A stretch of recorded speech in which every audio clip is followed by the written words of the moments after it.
Hey guys, so about 3 months ago, I requested some information back from different photographers that were in a local photography group to me, and I wanted to know what are some of the things that bother you most about a wedding day, or what are your biggest challenges to overcome? And it seemed like that there was just an enormous amount of responses talking about social anxiety. So today I wanted to create a video about different ways that you can overcome social anxiety at weddings. So to give you guys a little bit of framework on me and my personality, I always grew up thinking I was an extrovert, and I've taken lots of personality tests saying that I am an extrovert.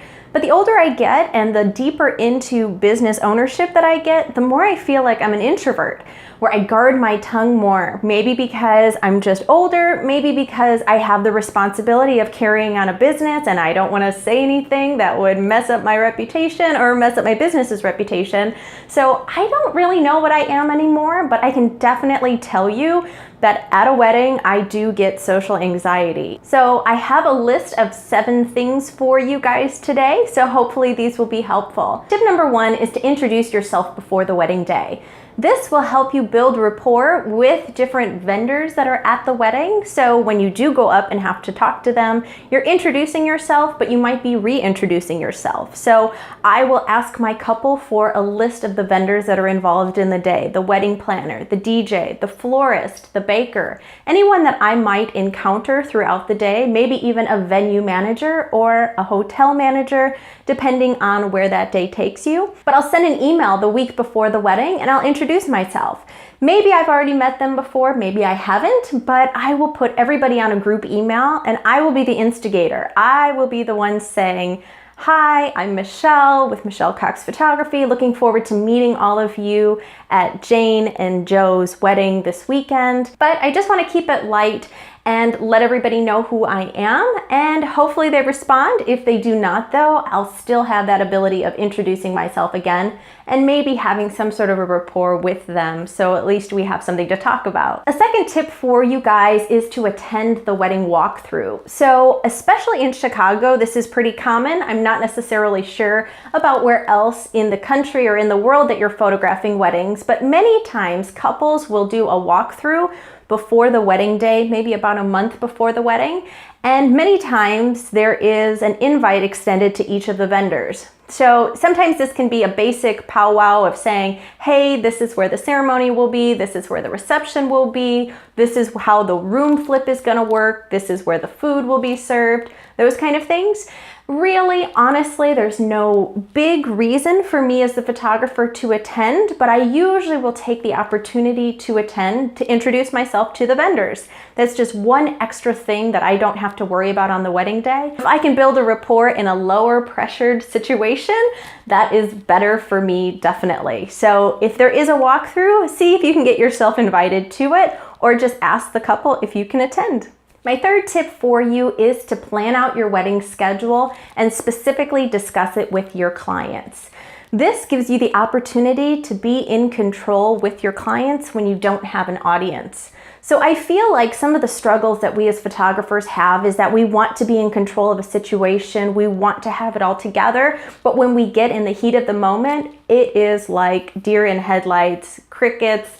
It is crazy because there's so many people watching and things happening. So if you can have an extra time, an extra day that you set aside with the couple, maybe get together for coffee, maybe do it over a phone call, maybe do it through email if that works for you. But any way that is possible, convey to your clients that you're in charge. It just gives them an extra feeling of security going into the day, but they will also just trust you a little bit more and hopefully be able to relay that information to the family and friends. A fourth tip for you is to get the list of names of all of the key players. So this can be something simple that you send over to your couple and it'll just say, hey, can you fill this out for me so that I'm familiar with your family and friends on the wedding day? So maybe it is the list of the names of all of the bridal party, anybody specifically that you don't have information to going in. Print it out when they give you a list and keep it in your bag throughout the day so that you don't have to worry about getting anxious if you're stuck in a room with the bride's father. If you don't remember his name, just subtly pull out a piece of paper and be like, So Joe, how are you feeling? That way you can remain personable. You don't have to deal with the anxiety of thinking, oh my gosh, how am I going to remember this guy's name through the whole day? Obviously, it would be great if you can, but if you're having some sort of anxiety throughout that whole day, this is super helpful in just relieving that stress a little bit and letting you get through the day without having something else to remember. A fifth tip for you is to bring an assistant on the wedding day. Sometimes this can be really helpful if you're trying to lead during formal photos and trying to shout and yell, but yet still focus on getting the photo. Bring an assistant so they can do all the shouting and the yelling and the organizing, and you just stand up in front and take the photos. So if there's one task that you can delegate to an assistant rather than keeping it on your own shoulders, you can definitely stay a little more focused to photograph the day rather than just have to deal with all of the chaos. So start thinking about it. What are your most favorite things to do on a wedding day? What are your least favorite things to do? And maybe if there is a least favorite, you can bring an assistant to take care of that, or even a second shooter to take care of that. So something to keep in mind. My sixth tip for you is to keep smiling. I know this sounds kind of corny. Most of you will probably hate this one, but honestly, on a wedding day, there is so much going on. There are so many emotions, so many things that are happening, and you really just have to choose your battles. So one of the things that I do when I come into a wedding is I just try to shake it all off, all of the stress that I'm carrying, and I try to get in the zone, get my head in the game, and realize that I'm there to take photos for this couple, for this family. My seventh tip for you is definitely an easy one also, but it is just to breathe.